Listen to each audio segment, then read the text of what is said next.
My son sent me a box of imported artisanal cookies. The next day, he called and asked, "Mum, have you eaten the cookies yet?" I answered, "No, I gave them all to your wife yesterday." "Why?" I heard a scream on the other end of the line. "No, no, what did you do?" And it was in that moment that I knew something terrible was about to be revealed. Something that would change my life forever. Something that would make me understand that my own son had planned my death. My name is Evelyn.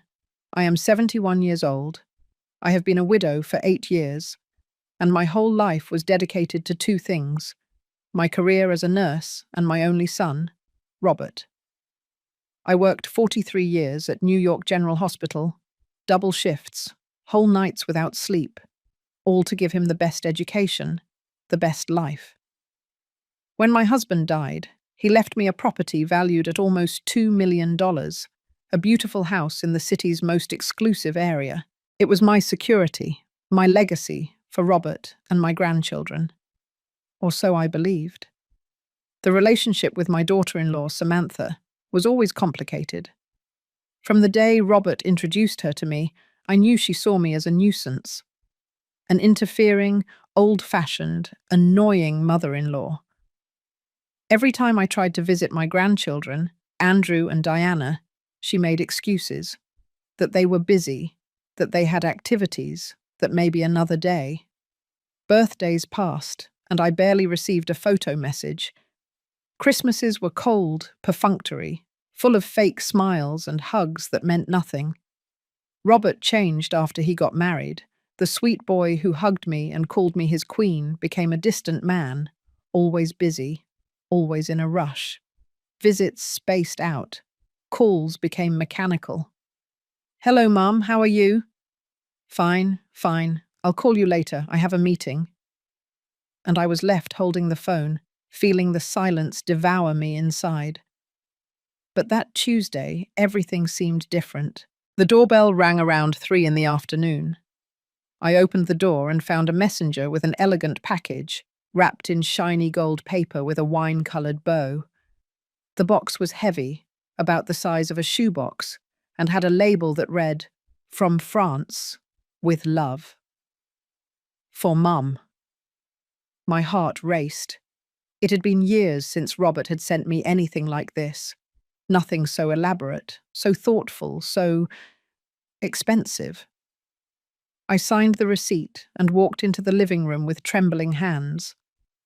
I placed the box on the coffee table and sat across from it, just observing it. The paper crackled under my fingers when I began to unwrap it carefully, as if it were a fragile treasure. Inside was an elegant, lacquered wooden box with gold engravings on the lid. I opened it slowly. Cookies. Dozens of artisanal cookies, perfectly arranged in neat rows. Each one was a work of art, some covered in dark chocolate with gold dust, others decorated with caramelized almonds, some with raspberry jam visible in the center. The aroma that came out of that box was intoxicating, sweet, sophisticated. There was a small card inside that read, "To the best mother in the world. Enjoy them. I love you. Robert." My eyes filled with tears. Maybe I was wrong. Maybe my son still loved me. Maybe all this distance was just a phase, work stress, the responsibilities of being a father. I held the card against my chest and smiled like a fool. An old fool, full of hope. I closed the box without tasting a single cookie. They were too beautiful, too special. I wanted to savor them calmly, perhaps with tea, perhaps while looking at old photos of Robert when he was a boy. I wanted that moment to last. The next day, Wednesday, Samantha showed up at my door unannounced. That was already strange. Samantha never visited me. Never. But there she was, with a smile that didn't reach her eyes, wearing a beige dress and high heels, as if she had just come from some important meeting. Evelyn, she said, and her voice sounded strangely kind, almost forced. Can I come in? I need to talk to you. I let her in, confused, cautious. We sat in the living room and she looked around with that expression she always had, as if evaluating, judging. Look, she began, crossing her legs. I know things between us haven't been easy, and I want to change that. The children miss you. I want us to be closer too. I didn't believe a word of it. But something in me, that pathetic part that still wanted to be loved, that still wanted to belong to that family, decided to give her a chance. I'm glad to hear that, I replied, although my voice sounded doubtful even to me. She smiled, and it was then that she saw the box of cookies on the table. Her eyes lit up. Oh, what is that? It looks delicious. Robert sent them to me yesterday, I said proudly, still feeling that foolish warmth in my chest. They are from France. Artisanal. Samantha leaned closer to see, and something crossed her face. Surprise? Fear? I'm not sure, but it disappeared so fast that I thought I had imagined it. What a beautiful gesture from him, she murmured. He always thinks of you. And then, on a stupid impulse, in a desperate gesture to build a bridge, to win her over, to finally be accepted, I said the words that almost cost me my life. You know what? Take them. Take them all. For yous and the children. I want you to enjoy them together. Samantha blinked. What? No, Evelyn, they are yours. Robert sent them to you. I insist, I said, pushing the box toward her. Please, it would be my honor. Besides, I shouldn't be eating so many sweets at my age. You will enjoy them more. She hesitated, looking at the box as if it were something dangerous. But finally she smiled, that fake smile again, and took the box in her hands. You are very generous, Evelyn. Thank you. The children will be delighted. She left 20 minutes later, taking the cookies, taking my small gift from Robert, unwittingly taking my death sentence. That night, dining alone as always, my phone started ringing. It was Robert. I got excited. Maybe he was calling to ask me if I liked the cookies, to hear my thanks, to have one of those long conversations we no longer had. I answered with joy. Son, what a beautiful gift. The cookies are… Mum, he interrupted me, and his voice sounded strange, tense, almost hysterical. The cookies, did you eat them yet? I was silent for a moment, confused by his tone. What? No, did you eat them or not? His voice went up an octave, desperate. No, Robert. I gave them to Samantha yesterday when she came to visit me. I wanted to do something nice for her and the children. No. What did you do? The scream was so loud I had to pull the phone away from my ear. I felt my stomach clench as fear began to crawl up my back like a poisonous spider. Robert, what's wrong? What is happening? Silence. A terrifying silence. And then his broken voice. Oh my God. Oh my God. How many did she eat? Did she eat? Did the children eat? I don't know. The line went dead. My hands were shaking so much that the phone fell to the floor. I picked it up clumsily and dialed Robert's number once, twice, 3 times. Nothing. Voicemail. I called Samantha. Voicemail too. Panic began to squeeze my chest like an iron claw. What was in those cookies? Why did Robert sound so desperate, so terrified? I put on my coat with trembling fingers and grabbed my car keys. I drove toward Robert's house like a maniac, running 2 red lights, feeling my heart beat so hard I thought it would explode. The drive that usually took 20 minutes I made in 11. When I arrived, there was an ambulance parked in front of the house, the red and white lights illuminating the whole street like a flashing nightmare. I got out of the car without even locking it. I ran toward the door. Paramedics were carrying out a stretcher. Samantha was there, pale as a corpse, with an oxygen mask covering her face, convulsing violently. Her eyes were rolled back. Foam was coming out of the corners of her lips. Andrew and Diana were crying at the entrance, hugging each other, their faces full of terror. "Samantha!" I screamed, trying to get closer, but a paramedic stopped me. "Ma'am, stay back. Please." Robert appeared behind the children, and when our eyes met, I saw something I will never forget. It wasn't worry. It wasn't love. It was pure panic. Panic at having been discovered. I saw it in his dilated pupils, in the way his mouth trembled, in how he immediately avoided my gaze. "Robert, what happened?" My voice was barely a choked whisper. "The cookies," he said in a hollow, mechanical voice. "She ate the cookies and she started feeling sick. Vomiting. Convulsions. She couldn't breathe." The paramedics loaded Samantha into the ambulance. One of them approached Robert. "Sir, we need to know exactly what your wife ate. Every detail matters. This looks like severe intoxication, possibly poisoning." The word fell like a bomb. Poisoning. Robert stammered. "Cookies. Just cookies. Artisanal. From France. Where are they? We need to take them to the hospital for analysis." Robert ran into the house and came back with the wooden box, now half empty.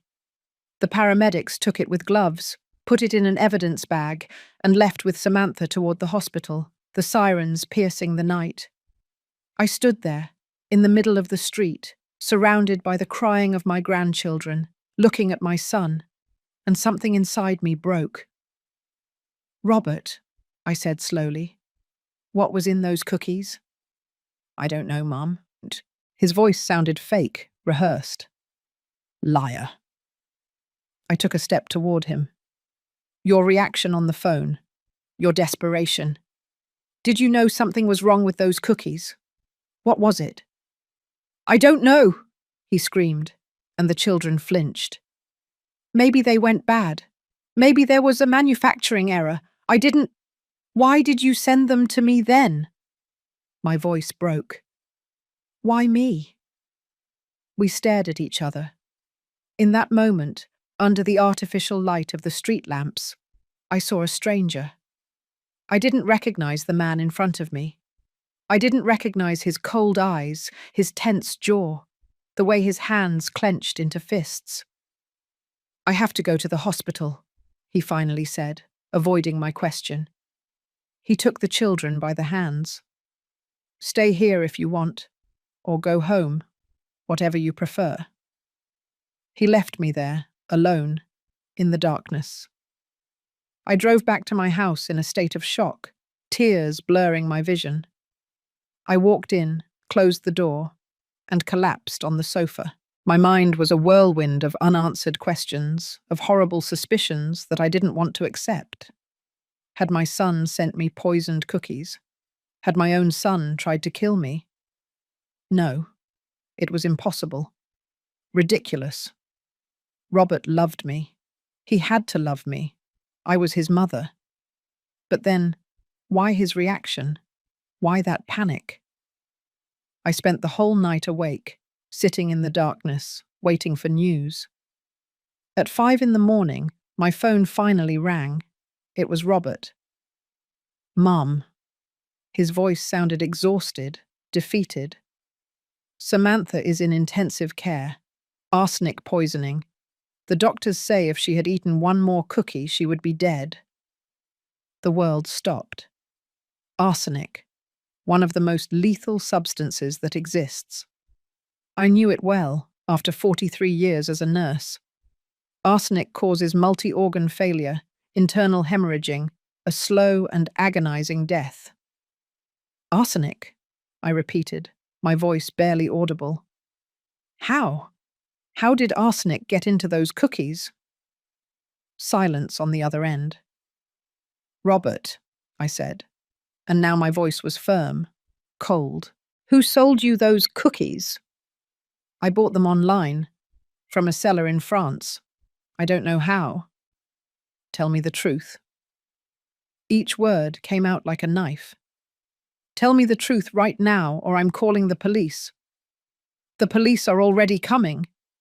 He exploded. There is already an investigation open. Intentional poisoning. They are going to interrogate me. They are going to interrogate you too. So don't threaten me, Mum, because we are both in this. Both of us. I stood up from the sofa, shaking with fury. I didn't poison anything. I just gave away a gift that you sent me. A gift that was apparently designed to kill me. The silence that followed was deafening. Mum, you tried to kill me. The words came out like a sob. You tried to murder your own mother. You're crazy. You're delusional. Why, Robert? Why would you want to see me dead? Don't say stupid thing. I would never. Then explain, I screamed. Explain why you sent poisoned cookies. Explain your hysterical reaction when I told you I had given them to Samantha. Explain why you knew exactly what was in those cookies. He hung up. He simply hung up the phone. I was left standing there, in the middle of my living room, holding the dead phone against my ear. And it was then that everything began to click. The spaced-out visits, the distancing, the questions Robert had been asking me lately about my will, about the property, about my finances. I just want to make sure you're okay, Mum, that everything is in order. The house, the darn house, the property valued at almost $2 million that my husband had left me. Robert was my sole heir. If I died, everything would be his. My own son had planned my murder for money. I fell to my knees in the middle of the living room and vomited. I vomited until there was nothing left in my stomach, until there were only dry retches and bitter tears. The pain in my chest wasn't physical. It was something much worse. It was the death of everything I thought I knew about love, about family, about the person I brought into the world and raised with my own hands. 3 days later, 2 detectives knocked on my door. Detective James Smith and his partner, Detective Brenda Torres. They showed me their badges and asked permission to enter. I offered them coffee with trembling hands, and we sat in the living room where everything had begun. Mrs. Evelyn, began Detective James, a man in his 50s with tired but kind eyes. We need to ask you some questions about the cookies you received from your son Robert. I told them everything, every detail. The arrival of the package, Samantha's visit, my stupid generosity, Robert's call, his reaction, everything. Detective Brenda took meticulous notes as I spoke. Did you taste any cookie? James asked. No, not one. That saved your life, Brenda said, looking up from her notebook. The lab confirmed that each cookie contained enough arsenic to kill an adult. If you had eaten 2 or 3, as was the intention, you would have died in a matter of hours. Tears ran down my cheeks. My son really tried to kill me. The detectives exchanged glances. Mrs. Evelyn, Detective James said, leaning forward. We have been investigating your son for the last 3 days, and what we have discovered is disturbing. He opened a manila folder and pulled out several documents. Robert has gambling debts of more than $300,000. He owes money to illegal loan sharks, dangerous people. He is 3 months behind on his house mortgage. His consulting business is bankrupt. He is financially desperate. Brenda continued. Furthermore, we found very specific searches on his computer. how to get arsenic without a trace, symptoms of arsenic poisoning in the elderly, how to make a death look natural, artisanal cookie suppliers in Europe. All of this dates back 3 months. I felt the floor open up beneath my feet. 3 months, I whispered. He has been planning to kill me for 3 months. It appears so, James confirmed. We also found messages on his phone with a contact saved as supplier. The conversations are coded, but they mention the special package for the old lady and make sure the dose is lethal but looks like a heart attack. Period. Oh my God. I brought my hands to my mouth. There's more, Brenda said, and her voice became softer, as if preparing me for another blow. We found falsified documents in his office, documents showing supposed authorizations signed by you to transfer the ownership of this house to his name. The signature is fake, but it is very well done. He planned to sell this property immediately after your death to pay off his debts. The room began to spin. I grabbed the arm of the sofa so I wouldn't fall. When are you going to arrest him? We already did, James replied. This morning, at 6. He is in custody right now. But we need your complete cooperation to build the case. Your testimony is crucial. I will do whatever is necessary, I said firmly, although inside I was shattered into 1,000 pieces. Whatever. The detectives left an hour later, leaving me with copies of some documents and a card with their direct numbers. I stayed sitting on the sofa, looking at those papers, seeing the cold, brutal evidence that my son had wanted to murder me. Not out of rage, not out of madness, not out of a fit of violence, but for money. Cold, calculated, premeditated murder for $2 million. That night I didn't sleep. I didn't eat. I just sat in the darkness, replaying every moment of the last few years in my mind. Every time Robert asked about my finances. Every time he suggested that I should get my affairs in order. Every time he mentioned how expensive life was, how difficult it was to support a family. All those conversations now had a sinister, poisonous meaning. The next day, Samantha woke up in the hospital. The doctors said it was a miracle. She had eaten only 2 cookies before the bitter taste made her stop. 2 cookies, enough to almost kill her, but not enough to succeed. I spent the whole day at the hospital, sitting in the waiting room, not daring to go in. What would I say to her? How would I look into the eyes of the woman who almost died because of me? But it was she who sought me out. A nurse came out and told me that Samantha wanted to see me. I walked toward her room with trembling legs. She was lying in bed, pale, haggard, connected to multiple machines. Her eyes, however, burned with an intensity that scared me. "Evelyn," she said in a hoarse voice, "sit down." I sat in the chair next to her bed, my hands clasped in my lap, not daring to look directly at her. "The detectives told me everything," she continued. "The cookies were for you. Robert wanted to kill you. And I almost died in your place." "I'm sorry," I whispered, and tears began to fall. "I am so sorry, Samantha. If I had known, if I had suspected anything, it's not your fault." Her voice was hard, cutting. "The fault is with that monster I married. That man who slept next to me every night while planning to murder his own mother. That man who kissed me on the forehead while I was almost dying from his poison." She was quiet for a moment, and I saw her hands clench into fists on the white sheets. "The detectives also told me about his debts, about his lies. You know what else they found out?" She looked directly at me now.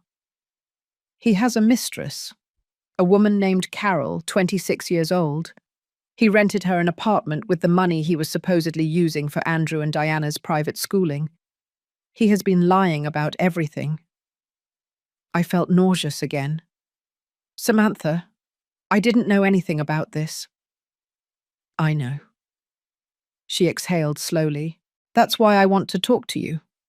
The detectives told me they need to build a solid case, that they need evidence, testimonies, irrefutable proof to ensure Robert spends decades in prison. And I am going to help them. I am going to destroy him. There was something terrifying in her voice, something cold and determined that made me understand that Samantha was not the superficial, frivolous woman I had thought. There was steel beneath that surface. Me too, I said, surprising myself with the firmness of my voice. I also want him to pay for what he did. We looked at each other, and in that moment something strange was born between us. An alliance, a sisterhood forged in betrayal and pain. Samantha left the hospital a week later. The doctors said she had suffered permanent kidney damage, that she would have to take medication for the rest of her life, that she would never be completely the same. But she was alive, and she was furious. We met at my house with Detective James and a lawyer Samantha had hired, a man named George, 60 years old, with a reputation for being ruthless in court. He spread several documents on the dining room table. "Ladies," George began in a grave voice, "what you are about to face will not be easy. Robert has already hired one of the best defense attorneys in the city. He will try to paint himself as a victim, as someone who was deceived by a fraudulent supplier. He will say he had no idea the cookies were poisoned. He will invent any lie to save himself." "How strong is the case?" Samantha asked, her voice already firmer than a week ago. "Very strong," Detective James replied. "We have the internet searches, the messages with the supplier, the falsified documents, the forensic analysis of the cookies showing intentional poisoning with lethal doses, and the clear motive, massive debts, and a multi-million-dollar inheritance. But we need more." "What else do you need?" I asked. George looked at me intently. "We need both of you to testify. We need you to tell your story in front of a jury. We need the world to see the monster Robert truly is." "I'll do it," I said immediately. "Me too," Samantha added. "Good," George nodded. "Because this is going to be public. The media is already following the case. Millionaire son tries to poison elderly mother. It's a juicy headline. They are going to dig into your lives. They are going to look for any dirt, any secret, anything they can use. Are you prepared for that?" I looked at Samantha. She looked at me, and we both nodded. "We are prepared," we said in unison. For the next 2 weeks, my life became a whirlwind of police interviews, sworn statements, and meetings with lawyers. George meticulously prepared us for the interrogation. He made us repeat our story 100 times, looking for inconsistencies, making sure every detail was perfect. And meanwhile, the story exploded in the media. Son sends poisoned cookies to his mother to inherit millions. 71-year-old mother saves her life by giving lethal gift to daughter-in-law. Arsenic in gourmet cookies. The perfect plan that went wrong. My phone didn't stop ringing. Reporters camped out in front of my house. Cameras followed me to the grocery store. Every time I went out, the flashes blinded me. "Mrs. Evelyn, how do you feel knowing your son tried to kill you? Will you forgive Robert? What would you say to him now if you could?" I took refuge in my house, with the curtains closed, watching my private life become public entertainment. But the worst part wasn't the reporters. The worst part was when they finally allowed me to see Robert. It was in jail, in a cold, grey visiting room, separated by thick glass, speaking through dirty phones that smelled of desperation. When I walked in and saw him on the other side, dressed in the orange inmate uniform, unshaven, with deep dark circles, I felt my heart break in two again. For a moment, just a moment, I saw my son, The boy who used to hug me and tell me I was his hero. The teenager who cried in my arms when his first love rejected him. The young man who asked for my blessing before getting married.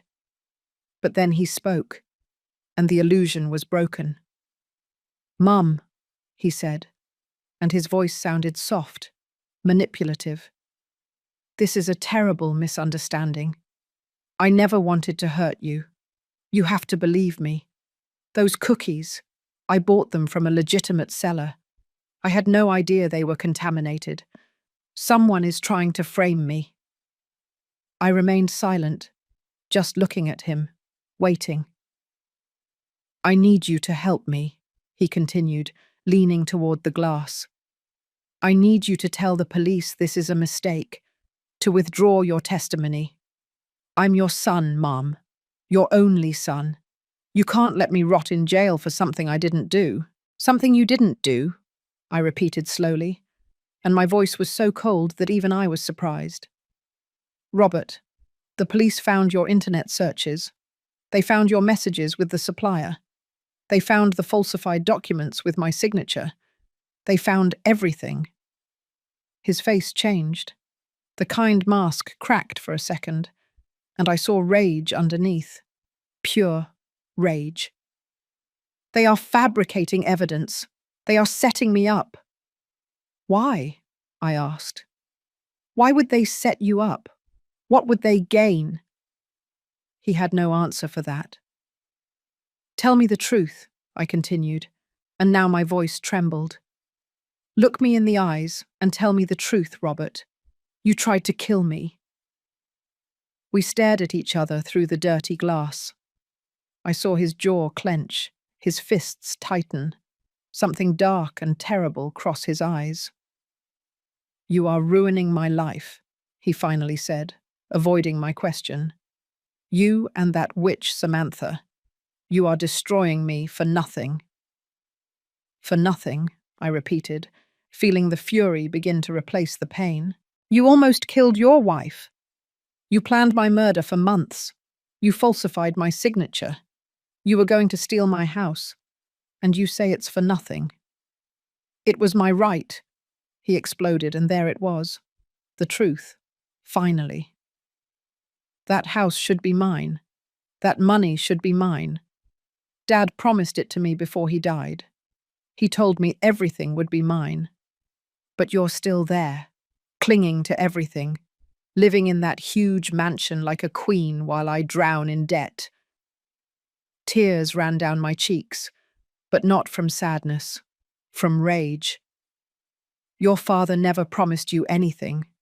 He provided for you. He paid for your education. He helped you get established. But the house was mine, my inheritance, my security." "You are 71 years old," he screamed. "What do you need $2 million for? What do you need that giant house for? You're going to die soon anyway. I just sped up the inevitable." The silence that followed was absolute. Even the guard standing nearby looked at us with wide eyes. "So it's true," I whispered. "You really tried to kill me." Robert realized what he had just admitted. He tried to backtrack. "No, I didn't mean—" "Yes, you did." I stood up, holding the phone with trembling hands. "You just confessed. And I hope that every day you spend in prison, you remember this moment. Remember that your own greed, your own wickedness, your own stupidity put you there." "Mom, wait!" I slammed the phone down and walked toward the exit without looking back. His muffled screams through the glass followed me, but I didn't stop. Outside in the jail parking lot, I collapsed against my car and cried. I cried for the son I lost, for the man he became, for the family we would never be again. But when I finished crying, something inside me changed. The pain transformed into determination. The sadness turned into strength. If Robert wanted to see me as an obstacle, as something disposable, then I would show him exactly what this old woman could do. I called George that same night. I want his confession on record, I told him. I want it used in court. Were there cameras in the visiting room? He asked. Yes, and microphones. I checked with the guard when I asked. Perfect. I will request the recordings tomorrow morning. This seals the case, Evelyn. With his direct confession, there is no way he can escape. But I wanted more than just a sealed case. I wanted complete justice. I wanted Robert to lose everything he ever valued. I hired a private investigator recommended by George, a serious man named Michael, different from the detective, specializing in financial fraud and adultery cases. I gave him $50,000 and told him, find everything, every lie, every secret, every betrayal. I don't care how long it takes. It took him 2 weeks. The results came in a thick folder that he dropped onto my table with a dull thud. Mrs. Evelyn, he said, your son is worse than we imagined. I opened the folder and began to read. With each page, I felt my stomach twist more. Robert didn't have one mistress. He had 3. Carol, 26 years old, the one Samantha already knew. But there was also Diana. Yes, the same name as his daughter, 32 years old, whom he had promised marriage. And Martha, 29, who was 5 months pregnant and believed Robert was going to leave his wife for her. He had promised all 3 a future together. He had told all 3 that I was terminally ill and that he would soon inherit millions.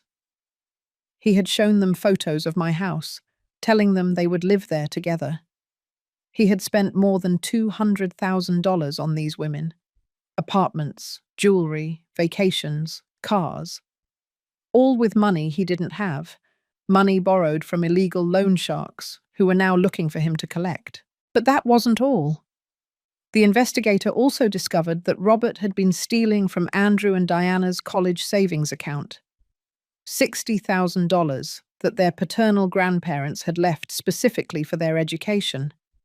All spent on online sports betting, casinos, his mistresses. He had falsified Samantha's signature on loan documents, putting the family home up as collateral without her knowing. They were weeks away from losing the house. And worst of all, he had taken out a life insurance policy on me without my knowledge, using falsified documents. A policy for $500,000. If I had died, he would have received my house valued at $2 million plus $500,000 from the insurance.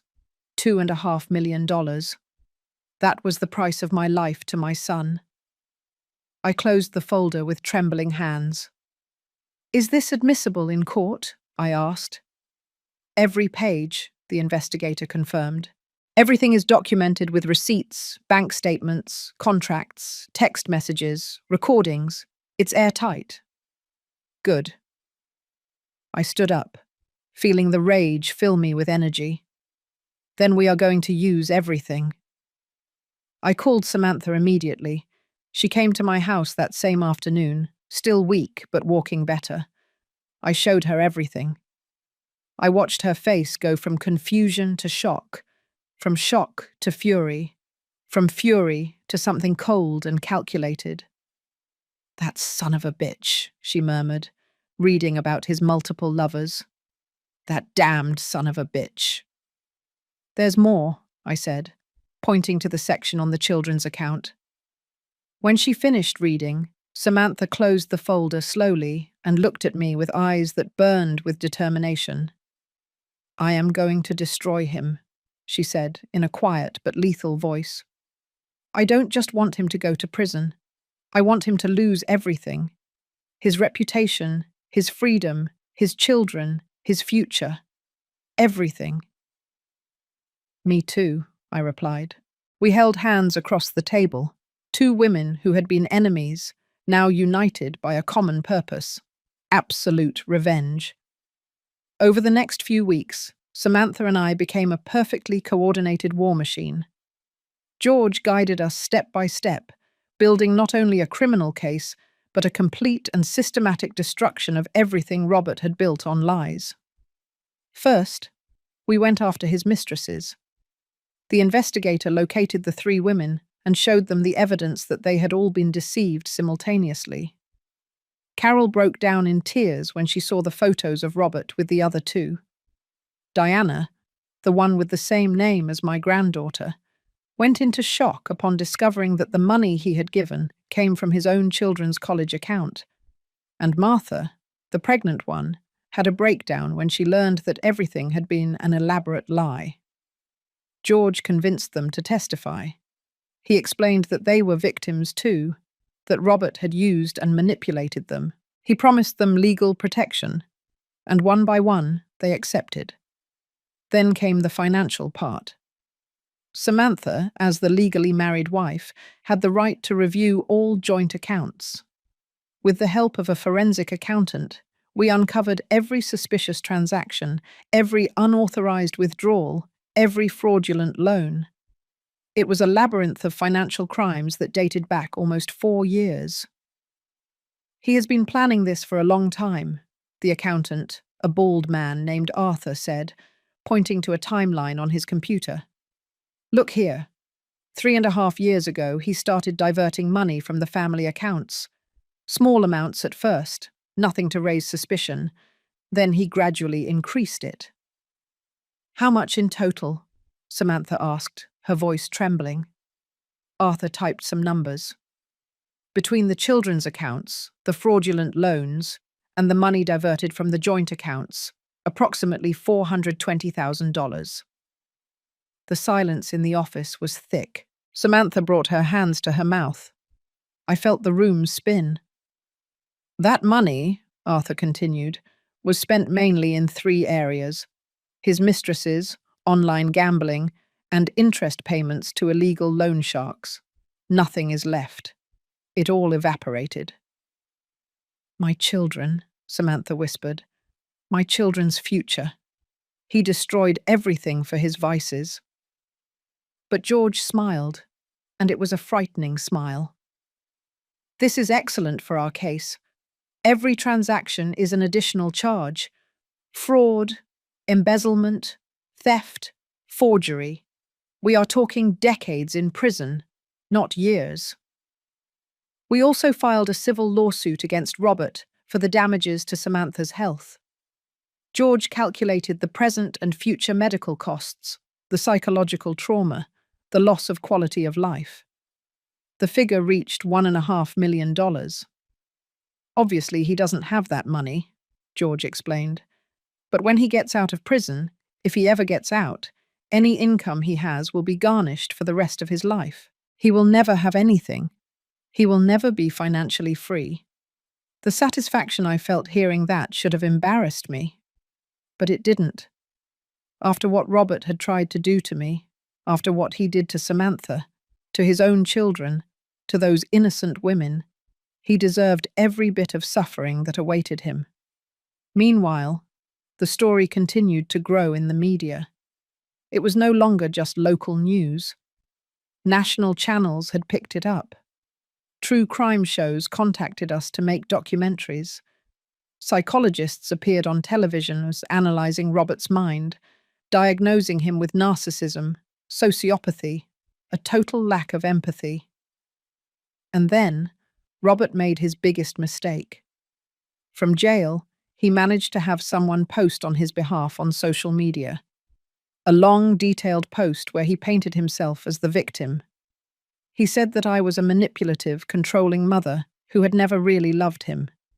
That Samantha was a frigid, useless wife who had pushed him to seek comfort in other women. That all of this was a conspiracy to steal his legitimate inheritance.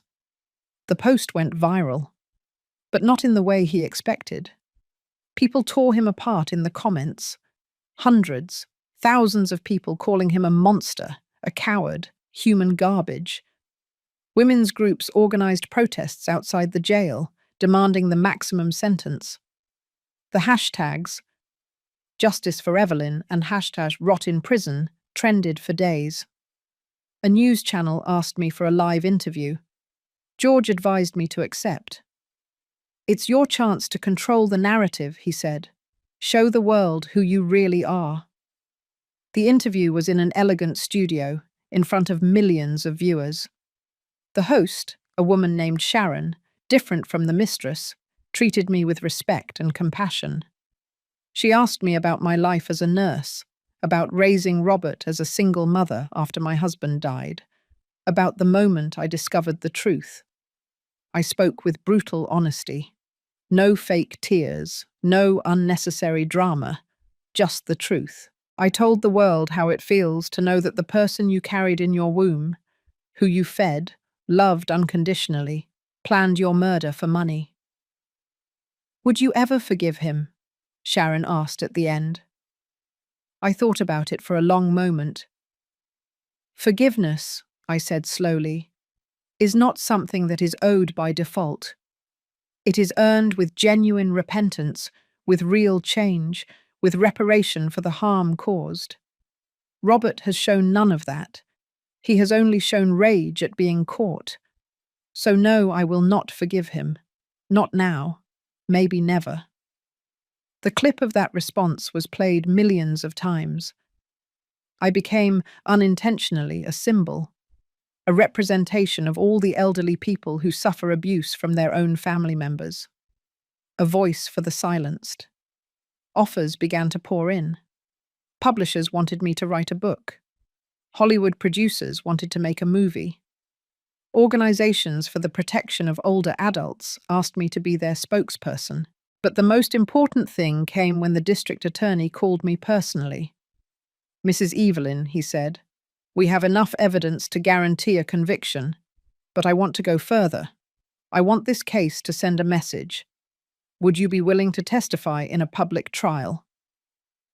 Absolutely, I replied without hesitation. It will be brutal, he warned. The defense will try to tear you apart on the stand. They will question your character, your mental health, your motivations. They will insinuate that you somehow provoked this. Let them try, I said firmly. I have nothing to hide. Samantha also agreed to testify, and the 3 mistresses, and the forensic accountant, and the detectives, and the doctors who treated Samantha. George built a witness list so long and devastating that Robert's lawyer tried to negotiate a deal. They wanted Robert to plead guilty in exchange for a reduced sentence, 15 years instead of life in prison. The prosecutor called me to consult. It's your decision, he said. A trial is risky. There is always the possibility, however small, that a jury could be manipulated. A deal guarantees he goes to prison. What is your recommendation? I asked. Personally, with the evidence we have, I would go to trial. I think we can get 30 years, maybe more. I looked at Samantha, who was sitting next to me.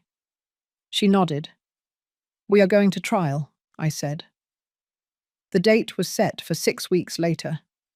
And during those 6 weeks, something extraordinary happened to me. I transformed. Not physically at first, but internally. I went from being a broken, betrayed, destroyed woman to someone with purpose, someone with fire. I started waking up early every morning and walking 3 miles. I lost weight. I regained strength. I hired a stylist. I cut my hair, which I had worn long my whole life, into an elegant, modern bob. I bought new clothes, no longer the floral dresses of an old woman, but elegant suits in pearl grey and emerald green, high heels that made me feel powerful. I joined a support group for victims of family abuse. I listened to stories similar to mine. I shared my pain, and I found healing in the community. Samantha officially divorced Robert. The papers were signed 3 weeks before the trial. She regained full custody of Andrew and Diana. Robert didn't even fight it. His lawyer advised him not to, that any custody battle would only worsen his public image. The children were devastated. Andrew, at 12 years old, understood perfectly what his father had done. He became quiet, withdrawn. Diana, younger, only asked when Dad would come home. Samantha and I took them to therapy. We gave them all the love and support we could. One afternoon, Andrew came to visit me alone. He sat on my sofa, his hands clasped, and finally spoke. "Grandma," he said in a shaky voice, "Dad really tried to kill you." I didn't lie to him. "Yes, my love, he did." "Why?" "For money, for greed, for reasons that even he probably doesn't fully understand." Andrew began to cry, and I hugged him tightly against my chest. "It's not your fault," I whispered. "None of this is your fault, or your sister's. Your father made terrible decisions, but that does not define who you are." "Everyone at school talks about it," he sobbed. "They call me the killer's son. They say I'll be a criminal too when I grow up." I felt my heart break again, but this time for my innocent grandson. "Listen to me carefully, Andrew," I said, lifting his face so he would look at me. "You are not your father. You have the chance to be different, better, stronger, and I will be here to help you. Always." He hugged me tighter, and we stayed like that for a long time. When he finally left that afternoon, I knew that no matter what happened in the trial, my true mission was to protect these children from their father's poisoned legacy. The days before the trial were a whirlwind. George prepared us intensely. He made us practice our testimony over and over. "The defense will try to confuse you," he warned us. "They will ask tricky questions. They will try to make you angry, make you cry, make you seem irrational. Stay calm. Answer only what is asked. Don't let them provoke you." Samantha and I practiced together every night. We would sit in my living room and ask each other tough questions. "It's not true that you were always controlling of your son. It's not true that you pushed Robert to seek other women because of your frigidity." Horrible, insulting questions designed to make us lose our composure. But we didn't. We became like stone. Finally, the day of the trial arrived. The courthouse was packed. Reporters filled every available seat. Television cameras waited outside. Security had to control the crowds who wanted to get in. I walked into the courtroom dressed in a silver-grey suit, my hair perfectly styled, makeup subtle but impeccable. I was no longer the fragile, broken old woman of months ago. I was a woman in invisible armor, ready for battle. Samantha walked in behind me, equally transformed. She wore an ivory suit, looking elegant and strong despite the invisible scars the poison had left on her body. And then I saw Robert. He was sitting at the defense table, dressed in a charcoal suit that his lawyer had probably loaned him, trying to look respectable. But he couldn't hide the weight he had lost, the deep, dark circles, the way his hands trembled slightly. When our eyes met, he tried to smile, a sad, pleading smile, as if saying, "Mum, help me." I simply looked at him coldly and took my seat behind the prosecutor. The judge entered, an older man named Michael, coincidentally the same name as my investigator, with a reputation for being fair but severe. The trial began with opening arguments. The prosecutor, a young, hungry man named David, presented the case with surgical precision. "Ladies and gentlemen of the jury," he began, "this is a case about the deepest betrayal that can exist. A son who meticulously planned, for months, the murder of his own mother. Not for self-defense, not out of madness, not out of passion, but for $2.5 million. David presented every piece of evidence, the internet searches, the messages with the supplier, the falsified documents, the analysis of the cookies showing lethal levels of arsenic, the recorded confession from the jail. Each image projected on the big screen was one more nail in Robert's coffin. Then came the defense attorney, an older, calculating man named Arthur, who tried to paint Robert as a victim of circumstances. "My client," he said in a smooth voice, "is a man who made mistakes, yes. But premeditated murder is an extremely serious accusation that requires proof beyond a reasonable doubt. The internet searches can be explained as morbid curiosity. The messages are ambiguous and taken out of context. And the alleged confession was obtained under extreme stress, with his mother emotionally manipulating him. My blood boiled listening to him, but I kept my face neutral, exactly as George had taught me. The first few days of the trial consisted of technical testimonies: the detective who investigated the case, the toxicologist who analyzed the cookies, the forensic specialist who explained to the jury exactly how arsenic kills, slowly and painfully, causing multiple organ failure. If Mrs. Evelyn had consumed 2 cookies, the toxicologist, a serious man with thick glasses, explained, she would have started feeling symptoms in 2 to 6 hours. Severe nausea, vomiting, abdominal pain. In 24 hours, she would be in kidney failure. In 48 hours, she probably would have died. And due to her age and pre-existing conditions, common in people over 70, the death would have been easily attributed to natural causes without an exhaustive autopsy. The jury listened attentively, some taking notes, others just looking at Robert with evident disgust. Then came my turn to testify. I was called to the stand on the afternoon of the 3rd day. I walked with my back straight, my head held high. I placed my hand on the Bible and swore to tell the truth, the whole truth, and nothing but the truth. Prosecutor David gently guided me through my testimony. I told him my story from the beginning. My life as a nurse, raising Robert alone after my husband's death. The increasingly distant relationship with my son. The arrival of the package. My decision to give away the cookies. The desperate call. The visit to the jail where Robert confessed. "Mrs. Evelyn," David asked, "can you repeat exactly what your son said during that visit?" I took a deep breath. He said, "You are 71 years old. What do you need $2 million for? You're going to die soon anyway." I just sped up the inevitable. A murmur ran through the room. Several jury members exchanged shocked glances. "How did hearing those words make you feel?" David asked. "Like I had been stabbed," I replied, and my voice broke slightly for the first time. Because I realized that my son, the person I loved the most in this world, saw me as an obstacle, as something disposable. My life had no value to him beyond the money he could inherit. "Thank you, Mrs. Evelyn," David said softly.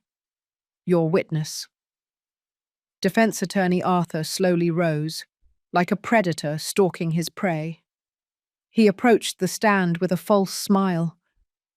"Mrs. Evelyn," he began, his voice dripping with false sympathy, "it must be very difficult for you to be here testifying against your own son." "It is the most difficult thing I have ever done in my life," I answered honestly. "And yet here you are. Isn't it true that you and Robert have had a strained relationship for years?" "We grew distant after his marriage, yes." "Isn't it true that you never approved of his marriage to Samantha?" "I had reservations at first, but I overcame them." "Isn't it true that you frequently criticized his life decisions, his career, his way of raising his children?" George stood up. "Objection, Your Honor. Speculative and unfounded." "Sustained," the judge said. Arthur changed tactics. "Mrs. Evelyn, isn't it true that you refused to help your son financially when he was going through economic difficulties?" "He never asked me for help," I replied firmly. "Are you sure about that? Isn't it possible that he mentioned his problems and you simply refused to listen?" "Objection," David said. "Argumentative." "Sustained." Arthur continued for over an hour, trying to paint me as a cold, insensitive mother who had pushed her son to desperation. But I remained calm, answering every question with precision, refusing to be provoked. Finally, after trying every possible angle, Arthur gave up. No further questions. I stepped down from the stand and returned to my seat. George squeezed my hand discreetly. "You did perfect," he whispered. The next day, it was Samantha's turn. She took the stand impeccably dressed, and her testimony was devastating. She described in detail how she had eaten the cookies, how the taste was strangely bitter, but she attributed it to some exotic ingredient. How minutes later she began to feel dizzy, how the abdominal pain was so intense that she thought she was going to die.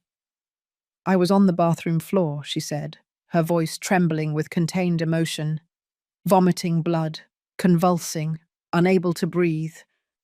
"And the last thing I thought before fainting was, my children are going to find my body. My babies are going to see their mother dead on the floor." Several jury members wiped their eyes. A woman in the front row was openly weeping.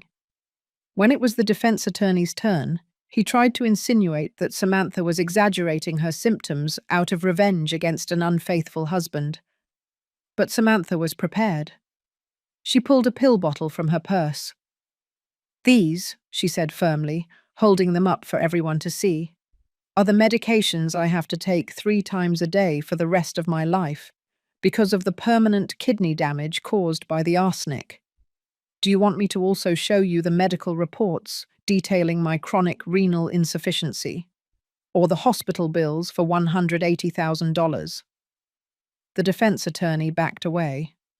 No further questions. Then came the mistresses. One by one, Carol, Diana, and Martha took the stand and told almost identical stories of manipulation and deceit. Robert had promised them all a golden future financed by my impending death. Carol cried as she explained how Robert had shown her photos of my house, telling her it would soon be theirs. "He told me his mother was terminally ill with cancer," she sobbed, "that it was only a matter of months, that after she passed away, he would inherit everything and we would get married." Martha, the pregnant woman, was the most shocking. Her belly was now prominent at 7 months. "He wanted me to have an abortion," she said in a broken voice, "because the baby would ruin his plans. He said that after he sorted out his mother's business, we would have all the children we wanted. But he needed that money first." The jury looked at Robert with absolute contempt. He kept his head down, unable to look any of these women in the eyes. But the most devastating evidence came from the forensic accountant, Arthur. He presented a detailed analysis of every financial transaction Robert had made over the last 4 years. On giant screens, he showed exactly how he had stolen from his children's college account, how he had falsified loans, how he had spent every dollar on vices and mistresses. "In total," Arthur concluded, adjusting his glasses, "Mr. Robert defrauded approximately $420,000 from his own family. Additionally, he took out a fraudulent insurance policy on his mother's property for $500,000. His plan was to obtain $2.5 million in total, $2 million from his mother's property and $500,000 from the insurance." The prosecutor projected the recording of the jail visit. The room fell into absolute silence as everyone listened to Robert's voice. "You are 71 years old. What do you need $2 million for? You're going to die soon anyway. I just sped up the inevitable." When the recording ended, the silence was so thick you could cut it with a knife. I saw several jury members look at Robert with a mixture of horror and repulsion. The prosecutor rested his case after 8 days of demolishing testimony. Now it was the defense's turn to present its case. We expected Robert to testify, to try to explain himself, justify himself, lie. But his lawyer, wisely, decided not to put him on the stand. He knew that anything Robert said would only worsen his situation. Instead, the defense called a psychologist who tried to argue that Robert suffered from extreme financial stress that had affected his judgment, that he was not in his right mind when he planned the poisoning. The prosecutor tore him apart on cross-examination. "Doctor," David asked, "does financial stress cause someone to spend months meticulously planning a murder? Does it cause someone to investigate specific poisons, contact suppliers, falsify documents, take out fraudulent insurance policies? Is that lack of judgment or calculated premeditation?" The psychologist stammered. "Well, in extreme cases." "Answer the question, doctor. Was this lack of judgment or premeditation?" "Premeditation," he finally admitted. The defense had nothing else.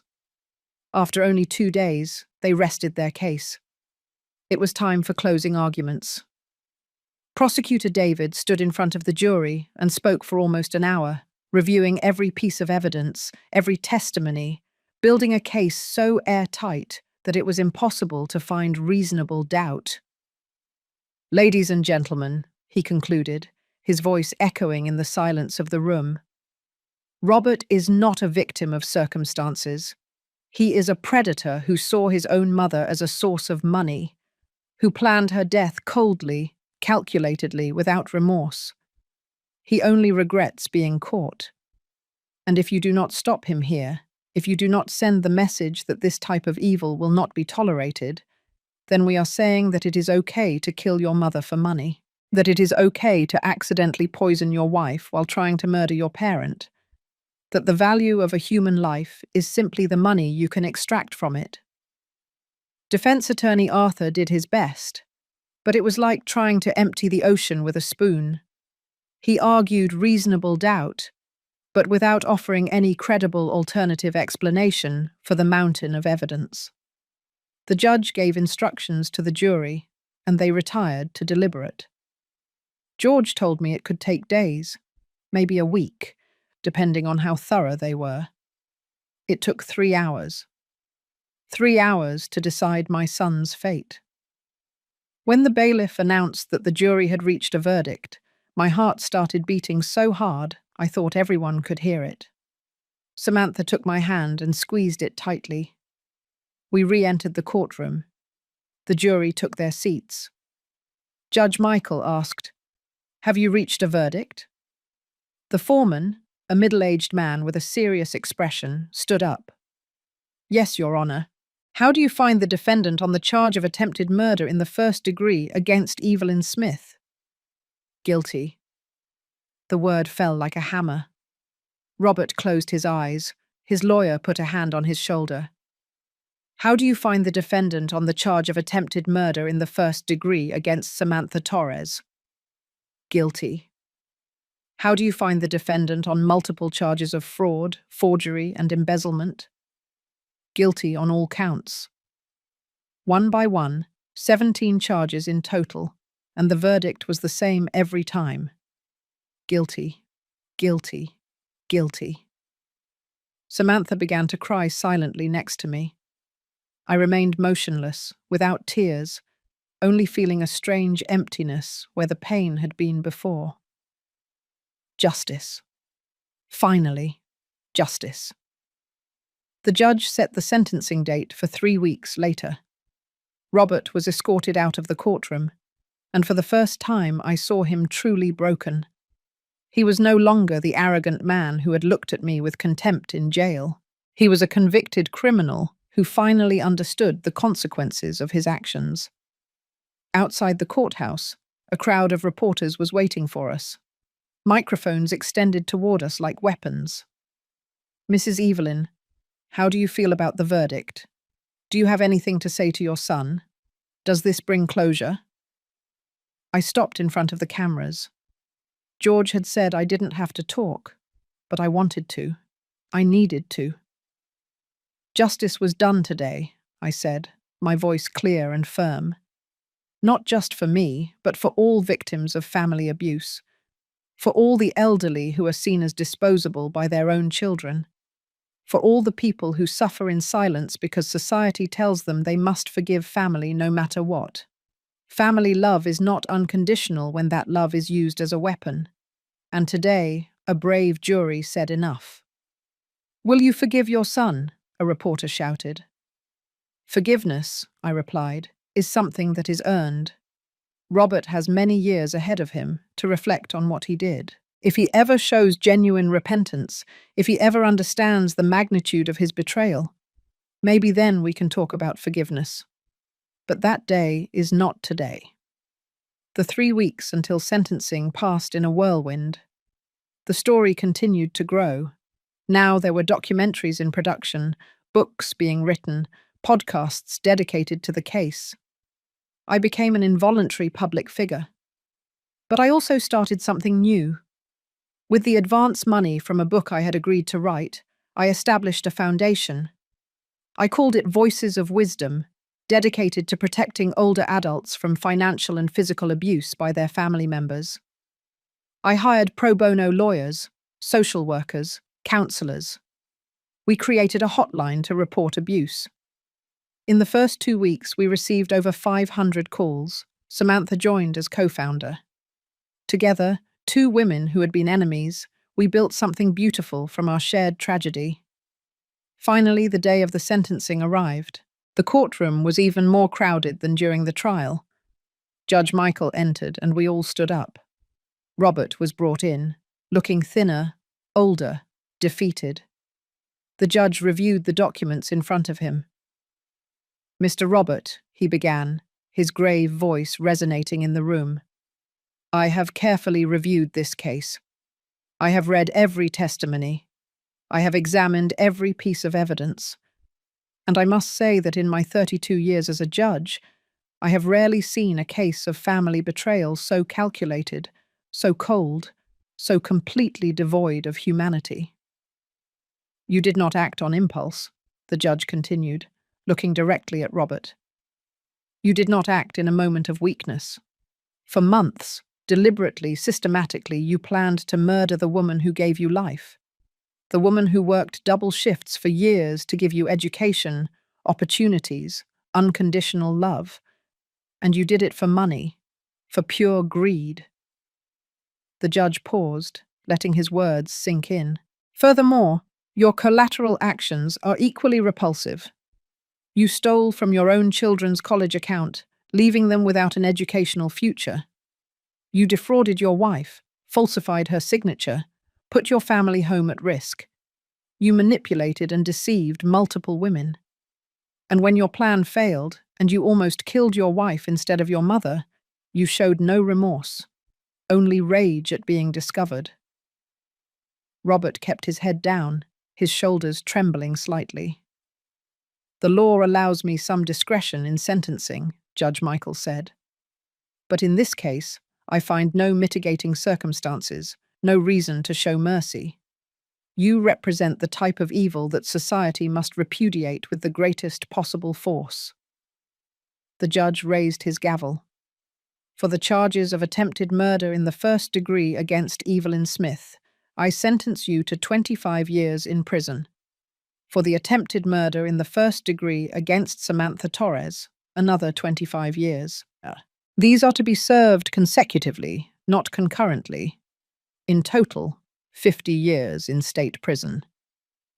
A murmur ran through the room. 50 years. Robert was 45. He would be 95 when he got out, if he lived that long. "Additionally," the judge continued, "for the multiple charges of fraud, forgery, and embezzlement, I add another 10 years, also consecutive. Total sentence, 60 years in prison, with no possibility of parole for a minimum of 40 years. The gavel fell with a bang that resonated like thunder. Robert slumped in his chair. His lawyer tried to hold him up. I heard a choked sob escape his throat. But I felt nothing. Not satisfaction, not sadness, not relief. Just emptiness. The bailiffs lifted him to take him away. At the last moment, Robert turned his head and looked at me. His eyes were red, filled with tears. He moved his lips silently. "I'm sorry." I simply looked at him, expressionless, and looked away. Outside the courthouse, the crowd was even larger than after the verdict. Cameras, microphones, people shouting questions. But this time, Samantha spoke first. "Today, my son and daughter recovered some justice," she said firmly. "Their father betrayed them in the most horrible way possible. He stole their education, their security, their innocence. But he will not steal their future. Evelyn and I will make sure of that." Then it was my turn. 60 years, I said simply. It is a severe sentence. Some will say too severe. But when you try to kill your own mother for money, when you put deadly poison in cookies and send them as a gift, when you show not 1 ounce of genuine remorse, then you deserve every day of those 60 years. My son is alive. I am alive. Samantha is alive. And that is more mercy than he showed us. The following months were a time of slow but constant healing. The Voices of Wisdom Foundation grew exponentially. We opened offices in 3 cities. We helped more than 2,000 elderly people in the first year. We achieved legislative changes that made it more difficult for abusive relatives to exploit their older relatives. Samantha sold the family home, too many bitter memories, and bought a beautiful apartment near mine. Andrew and Diana began intensive therapy. It was difficult, especially for Andrew, who struggled with anger and shame. But slowly, with love, patience, and professional support, they began to heal. I also went to therapy. A kind therapist named Mark, yet another Mark in my life, helped me process the trauma of the betrayal. "The pain never completely disappears," he told me in one session. "But you will learn to live with it, to turn it into something that strengthens you instead of destroying you." And he was right. The pain transformed. It became purpose. I wrote my book. It was titled The Price of Blood, A Mother Betrayed. It was published a year after the sentencing and became an instant bestseller. The proceeds went directly to the foundation. I started giving talks at universities, community centers, and aging conferences. I told my story without shame, without hiding anything. And after each talk, elderly people would approach me crying, telling me their own stories of abuse, thanking me for giving them a voice. Samantha became an activist too. She testified before Congress about the need for better protections for victims of economic domestic violence. Her story, surviving a poisoning that was meant for someone else, captured the public imagination in a unique way. And slowly, incredibly, Samantha and I became real friends. Not just allies in revenge, but genuine friends. We had dinner together twice a week. We went to the movies, we laughed, we cried. We supported each other through the difficult days. "You know what's ironic?" she told me one night while we were drinking wine in my living room. "Robert spent years trying to drive us apart, to keep us as enemies, and in the end, his wickedness was exactly what brought us together." We toasted to that bitter irony. The years passed. 3, 4, 5 years. Andrew graduated from high school with honors. Diana flourished, joining her school's debate team. Both decided to legally change their last name, taking Samantha's maiden name instead of Robert's. It was their way of closing that chapter. Robert wrote letters from prison. At first, letters of excuses, of justifications. Then, letters of rage, blaming Samantha and me for ruining his life. I read them and kept them in a box without ever responding. But after the 5th year, the letters changed. They became different, more reflective, more honest. "Mum," he wrote in one, "I have had 5 years to think, to face what I did. I don't expect forgiveness. I don't deserve it. But you need to know that I finally understand. I understand the magnitude of my betrayal. I understand that I tried to take away the one thing no one has the right to take, your life. And I did it for money. For darn money that wouldn't even have solved my problems. It would only have postponed them. I was a monster. And if I could go back in time, if I could undo every decision I made, I would. But I can't. So all I can do is tell you that I'm sorry and live the rest of my life, all these years in prison, with the weight of what I did to you. I read that letter 3 times, and for the first time in 5 years, I cried. Not for Robert, but for everything we had lost, for the family we could have been, for the son I thought I had versus the man he really was. But even with that letter, I didn't answer. Forgiveness, if it would ever come, needed more than pretty words written from a prison cell. It needed time. It needed actions impossible to perform from behind bars. Maybe it would never come. And I had made peace with that possibility. 10 years after the sentencing, I received an unexpected call. It was from the warden of the prison where Robert was serving his sentence. "Mrs. Evelyn," he said in a serious voice, "your son is in the prison hospital. He had a severe heart attack. The doctors say he has days, maybe hours. He is asking to see you." My first instinct was to hang up, to let him die alone as he had planned for me to die. But something in me, perhaps the last spark of the woman I had been before all this, made me hesitate. I called Samantha. "You don't have to go," she told me immediately. "No one would judge you if you didn't go. He doesn't deserve your presence." "I know," I replied. "But I need to go. Not for him. For me. To truly close this chapter." I drove to the prison the next day.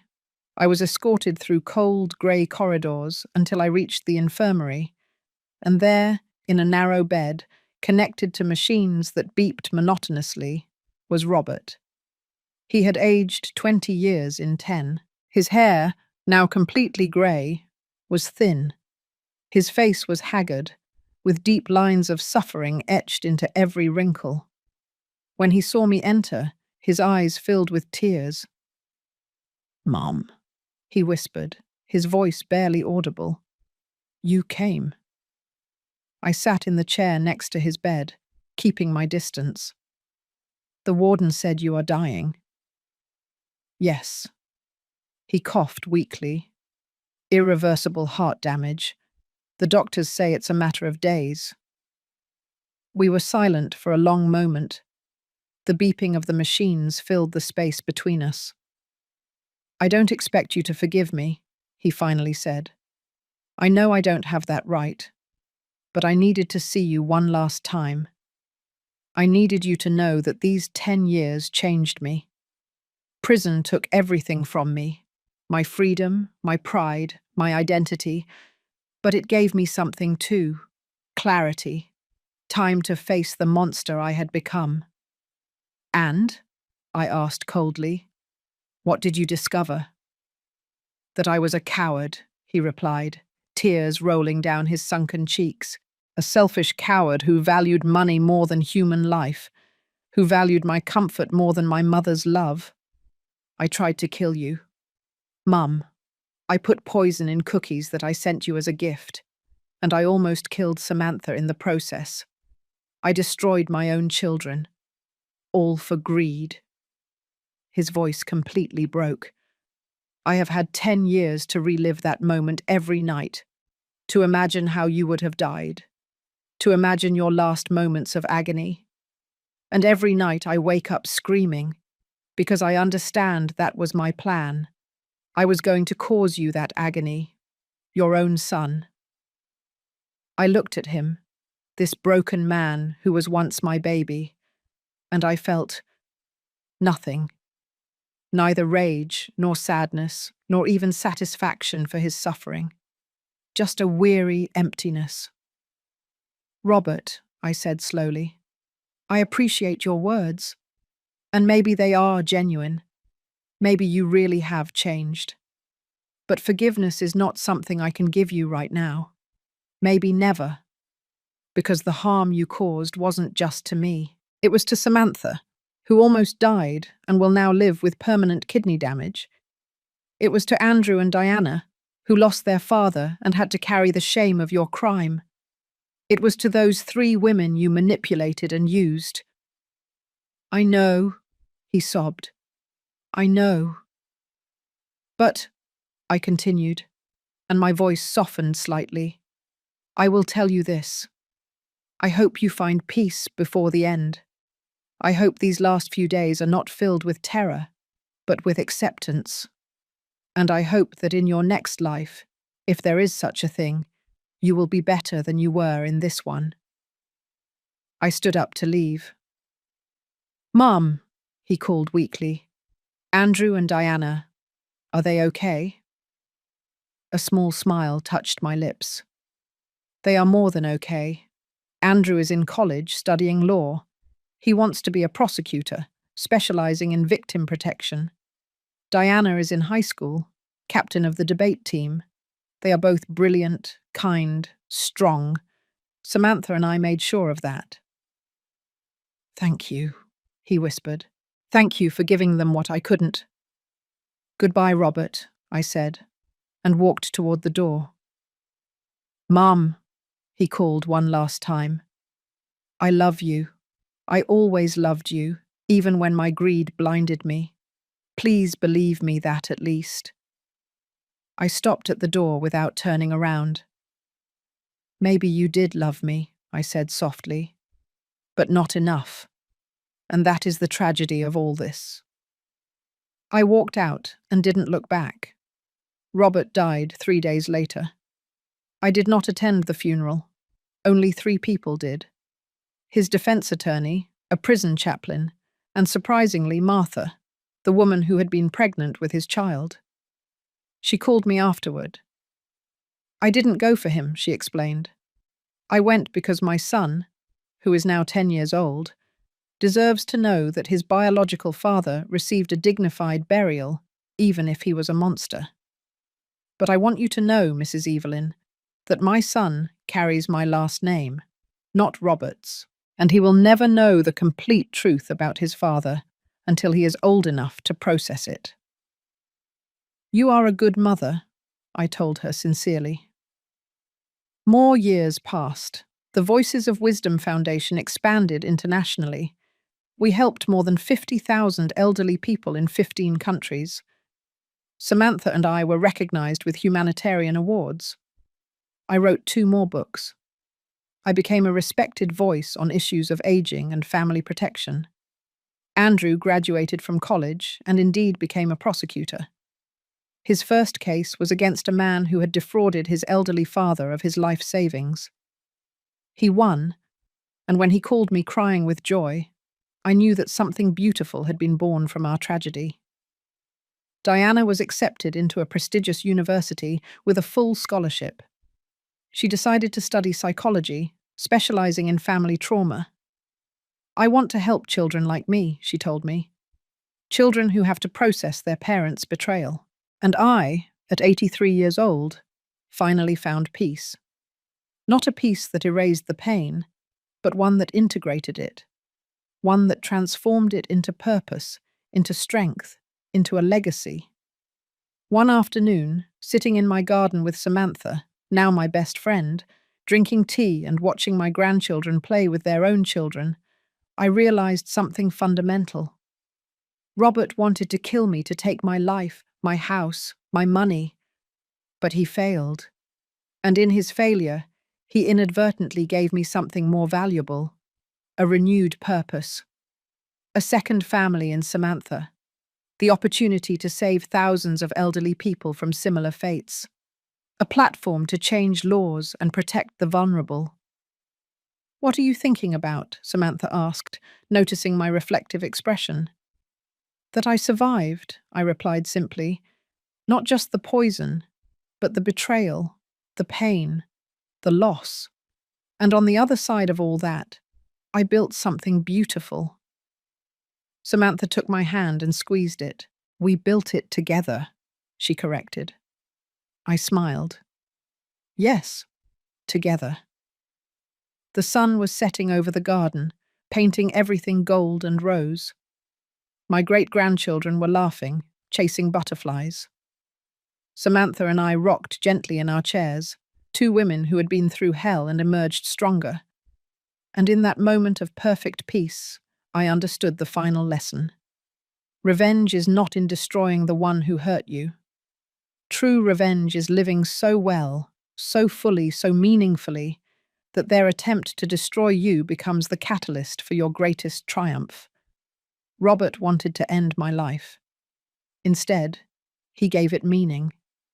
And that, finally, was my victory.